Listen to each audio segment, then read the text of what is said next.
in honor of the holiday, a trick inspired by the tales of Edgar Allan Poe.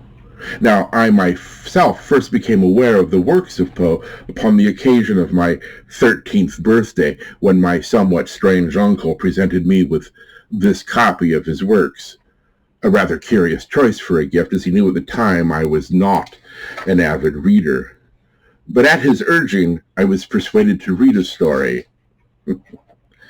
The Pit and the Pendulum.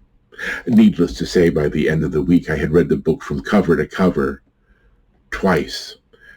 I soon was to become aware that one of Poe's reoccurring themes was that of entombment.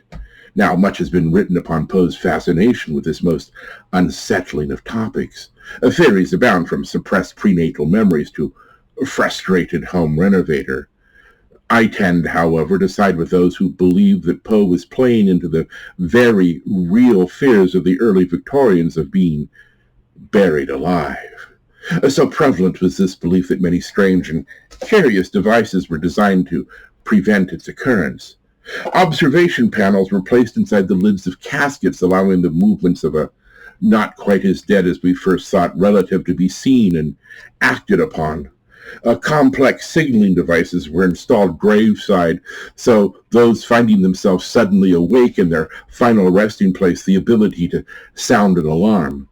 But of all these devices, perhaps the most strange and curious was this: the sympathetic spirit lock, a device making up for in the imagination what it was lacking in the practical. Because how it was supposed to function was clearly impossible, relying entirely upon the concept of sympathetic magic to do so. Its creator believed that one simply had to lock the lock. This was then given to the bereaved. A ceremonial key was then placed inside the casket, and upon one's revival, one simply had to turn the key, and the lock would spring open in sympathy.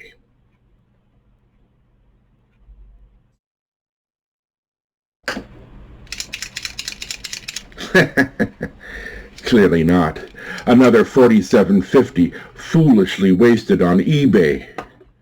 But perhaps not, for if this was a tale by Poe, the story would open with us finding his central character lamenting the passing of his beloved Lenore, a tragic figure alone in his rooms there, by the firelight, imbibing of a draught of Amontillado while vexatiously worrying a key. A soul in torment, chastising himself for being so foolish as to have bought one of the infernal devices, but not foolish enough to have placed it by his betrothed's side. And so there he sits in the gathering gloom, partaking of that pointless pastime of perhaps and what if, when suddenly his attention is drawn to the key. Is it a trick of the light, or the effect of too much drink? Or is the key actually moving, as if being turned by an unseen hand? Is this a signal from beyond? Has his Lenore returned from the grave? Or worse, he runs to the mantel and finds the lock mysteriously open. Our story, of course, ends in madness, the body exhumed and revealed by the desperate rendings engraved in blood upon the casket's interior, to have been buried alive. A dirge for thee, the doubly dead. Long live thy love, Lenore. Happy Halloween.